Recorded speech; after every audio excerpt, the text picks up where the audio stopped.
네, 시청자 여러분, 이 대부분 김미영 팀장 모두 알고 계시지 않을까 이런 생각이 드는데요. 이런 문자 한 번쯤 받아보셨을 겁니다. 바로 대출 안내 문자 메시지인데요. 한때 매우 유행했던 문자 메시지입니다. 김미영 팀장입니다. 고객님께서 최저이율로 최고 얼마까지 30분 안에 통장 입금 가능합니다. 이래갖고 전화번호까지 남겨준 이런 문자 메시지 대량 살포가 됐었는데 알고 봤더니 피싱이었습니다. 이 스팸 문자에 전화를 걸면 어떻게 될까요? 이 저축은행이라면서 이제 대출 위한 그런 소개를 할 텐데 실제로 어떻게 보이스피싱이 이루어지는지 녹취 내용 한번 들어보도록 하겠습니다. 예, 환급인지세 28만 원과 지금 이 탁증 보험료로 책정된 요 140만 2,326원 역시 저희가 다 환불 처리해 드릴 거세요. 예, 들으신 대로 뭐 우리가 알고 있었던 그 조선족 목소리가 아니라 한국인의 아주 명확한 발음의 목소리였는데 요즘은 보이스피싱이 이렇게 진화를 했다고 합니다. 그런데 최근 광주에서 이 사상 최대라고 평가를 받는 보이스피싱 조직이 단속, 적발이 됐습니다. 피해자가 수만 명, 현재 피해액은 400억 원 정도로 추정이 되는데 여기서 놀라운 것은 이 조직의 우두머리가 전직 경찰이었다는 겁니다. 전직 경찰이 자신이 수사했던 그런 노하우를 총동원해서 사상 최대 규모의 보이스 피싱 사기를 감행을 했던 겁니다. 먼저 이 사건에 대해서 네티즌들 어떤 평가를 하고 있는지 연빈나 앵커 연결해서 알아보도록 하겠습니다.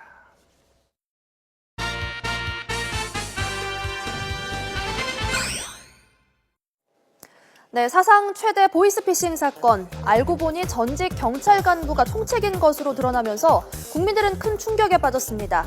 네티즌들은 어떻게 생각했는지 살펴보겠습니다. 네, 댓글 보겠습니다. 저렇게까지 하는데 안 속고 배길 수 없겠죠. 돈 없는 분의 마지막 희망 자금까지 빼앗아 가다니 이런 반응을 보였습니다. 삶을 비관한 나머지 음독 자살을 기도한 피해자도 있었죠. 이들 범행의 치밀함과 잔인함에 분노하는 네티즌들이 많았습니다. 또 보이스피싱 총책이 사이버 범죄 수사를 맡던 전직 경찰이라는 점에 주목하는 의견도 잇따랐습니다. 댓글 이어서 보겠습니다. 해임된 이유 안 봐도 뻔합니다. 만약 저 경찰을 그대로 뒀다면 어떻게 됐을까요? 옛날에는 교도소에서 범죄 수법을 배운다더니 요즘은 경찰서에서도 가르치나 보네요 라는 반응이었습니다. 그야말로 전문 분야를 살려서 범죄를 저지른 건데요. 한때 경찰이었다는 사람의 파렴치한 행위를 맹비난하는 댓글이 많았습니다. 또 다른 댓글 보시면요. 모든 범죄는 죄질을 더 중히 다뤄야 합니다. 이런 사람들은 악질 중에 최악질입니다. 라는 반응이 있었고요. 법이 너무 약하기 때문에 이런 일이 발생한다. 지능형 범죄 처벌은 10배 더 강화해야 한다라면서 지능형 범죄에 대한 처벌을 강화해야 한다는 목소리도 높았습니다. 지금까지 촌철살인이었습니다.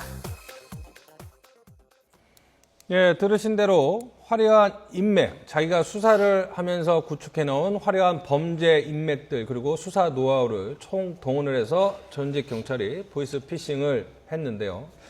저도 뭐 김미영 팀장한테 이런 문자 메시지를 받아봤는데 패널 여러분들도 혹시 받아본 적 있으신가요? 김미영이라는 이름이 참 익숙합니다. 전 여러 번 받았던 것 같은데요. 네. 근데 너무 김미영 이렇게 하니까 네. 사실 좀 고유명사처럼 가상의 가상의 이름일 거라는 느낌은 받았어요. 그냥 우리나라 한국 여성 이름 중에 가장 흔해서 특별히 거슬리지도 않고 눈에 띄지도 않는 이름을 네. 좀 딱 설정한 것 같은데 다른 김미영 씨들이 굉장히 기분 그렇죠. 나빠하겠죠. 진짜 김미영 팀장 같은 경우에는 뭐 영업하기가 힘들겠네요. 근데 이 보이스피싱이라는 게 어제 오늘 일이 아니지 않습니까? 많이 겪어봤는데 저도 전화를 많이 받았거든요. 네. 근데 워낙 이게 많이 알려져서 전화 받으면 다 알아요. 그래서 저 같은 경우에는 근데 급전 필요한 사람을 타겟으로 그렇죠. 그러니까 해갖고 문제가 연락을 그건데 한다는데 돈이 많이 필요하잖아요. 아니 비교가 되는 건데요? 네. 저 같은 경우는 받으면은 네. 땀 흘려서 일하세요 하고 그냥 끊는데 네. 지금 이분들은 왜 이렇게 당할 수밖에 없었냐면 일단은 저축은행에서 이분들 다 대출을 받았던 사람들 아닙니까? 대출을 받으려고 했던 거죠. 그런데 자격이 안 되니까 은행 측으로부터 거절받은 사람인데 그 은행의 그 똑같은 번호를 이용해서 다시 심사하니까 됩니다라고 하니까 누가 거기 안 속겠냐는 얘기죠. 근데 이렇게 복잡한 사례가 아니더라도 저 같은 경우는 한번 당한 적이 있는데 다행히 뭐 한 5만 원짜리 장했었거든요. 근데 딴 게 아니라 뭐 대출 굳이 이런 게 아니더라도 청첩장 문자가 왔었어요. 저는 일주일 뒤에 실제 친구 결혼식 사회가 예정돼 있었고 아무 생각 없이 눌렀죠. 그 사진 보통 뜨니까. 근데 거기서 이제 인출이 됐다는 겁니다. 그렇죠. 기자도 그런 거에 속습니까? 그게 문제예요. 그러니까 저도 이제 사건 기자 하면서 사건 기자 하면서 문제네요. 그 실태 대안 이런 거에 대해서 실제 기사도 쓰고 보도를 했지만 네. 정작 저조차도 당해보니까 이제 의심을 하게 되고 의식을 하게 된다는 겁니다. 그러니까 이 보이스피싱 전화나 문자에 대해서는 네. 현실적으로는 일단 의심이 최우선의 대책이 아닌가 좀 그런 생각이 좀 그러니까 들더라고요. 그게 이제 당할 수밖에 없는 것이 말이죠. 이번 사례에도 나타났지만은 포인트가 뭐냐? 이게 맞춤형으로 오기 때문에 그런 거죠. 지금 이제 요즘의 범죄는 개인 정보를 빼내서 네. 맞춤형으로 이걸 가공을 해서 접근하기 때문에 네. 사실은 이게 속지 않기에 상당한 한계가 있어요. 이번 사례에도 뭐냐면 지금 내가 일단은 지금 대출이 필요한 그렇죠. 이런 급박한 마음이 있는 거죠. 그런데 그것에 대해서 정확한 정보를 제공을 하고 지금 바로 대출을 받을 수 있다라고 하니까 그 유혹에 넘어가지 않을 수가 없는 상당히 이번 사건에서는 상당히 저도 소위 전직 경찰이긴 하지만 상당히 너무 충격적인 것 같아요. 즉 연구하는 창의적인 범죄 수법을 다 활용을 했다. 심지어 요즘에 중국 교포의 어눌한 목소리를 보완하기 위해서 다 내국인으로 구성을 했다라고 하는 점. 이 점도 사실은 상당히 치밀하게 계획을 했던 것이고요. 예. 더군다나 사실 자기가 수사를 했던 이런 과거의 피의자들을 그야말로 신복으로 이렇게 이끌었다. 이것은 정말 충격적인 것이죠. 물론 이제 지금 현직 경찰은 아니지만 그래도 한때 정의를 목표로 해서 직업을 택했던 전직 경찰의 입장에서는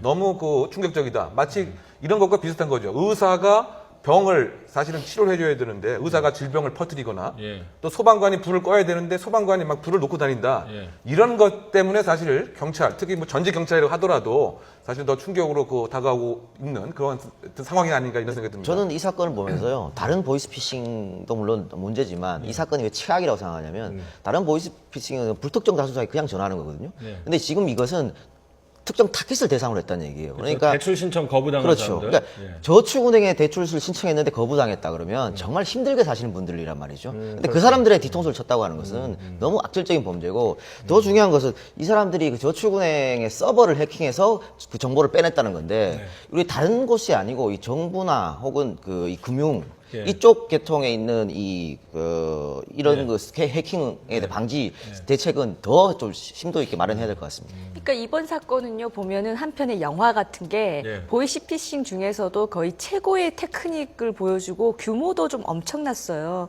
그러니까 이게 전직 경찰이라는 것이 상당히 중요하게 작용했는데 경찰로 있으면서 터득한 수사 노하우 그리고 이런 인맥도 인맥이라고 봐야 되는지 모르겠지만 그 범죄를 저질렀던 그 인맥들 보이스피싱으로 걸려들었던 인맥들 이런 것들을 총동원하다 보니까 이게 규모도 엄청나게 커지고 대포통장팀, 현금 인출팀 해가지고 점조직처럼 운영하고 최근에는 거의 100명의 조직원들을 거느리고 이 작업을 했고 또 김미영이라는 이름을 가상의 인물을 내세워서 문자 메시지를 보내고 특정 정보를 이용해서 딱 거기에 맞는 보이스피싱을 하고 이런 것들이 굉장히 죄질이 나쁜 것이고 이걸 보면 우리가 좀 굉장히 좀 조심해야 될 부분이 범인을 잡던 사람이 범죄로 돌아서면은 어떤 결과를 내느냐를 보여주는 것이고 또 하나 궁금한 것은 이 전직 경찰이요 원래도 술의 혐의에 연루가 돼서 그렇죠. 옷을 벗었어요. 네. 그러면 그때 당시에 술의 혐의라는 거는 공무원으로서 굉장히 중대한 범죄거든요. 그러면 단순히 징계나 옷을 벗는 데 끝나는 게 아니라 사실은 형사 처벌이 되어야 되는데 당시에 어떤 혐의가 있었고 형사 처벌을 받았는지, 그러니까 징역형을 살았는지 이런 것들이 조금 궁금하거든요. 좀 밝혀줬으면 좋겠네요. 시기가 보면 벌써 4, 5년 동안 계속 반복적으로 이루어져서 액수가 이렇게 크기 때문에 네. 이런 문자 자체에 대해서는 일단 의심부터 하는 거 말고는 딱히 대안이라고 생각하기는 어려울 것 같아요. 이 전직 경찰이 보니까는 보이스피싱 이제 전화하는 사람들 그동안은 이제 조선족 동포를 많이 활용을 했는데 처음으로 한국인을 고용한 그렇고요. 그다음에 070은 이제 국제전화로 의심을 많이 받으니까 1588이라는 국번을 또 처음으로 사용을 했으니까 그 6년 동안 이제 사이버 수사팀에 있으면서 알게 됐던 노하우를 활용을 총동원을 했기 때문에 이런 사람들이 나가서 범죄의 소굴에 들어가면 얼마나 위험한 인물이 될지 그 부분. 그래서 이제 변호사님 말씀하신 것처럼 불명예, 그러니까 어떤 수레나 이런 안 좋은 그런 범행으로 나간 전직 경찰의 이런 부분에 대해서 좀 관리가 좀 필요하고 엄격한 형사처벌이 좀 필요할 것 같다는 생각도 좀 들어요. 자, 다음 주제로 넘어가도록 하겠습니다.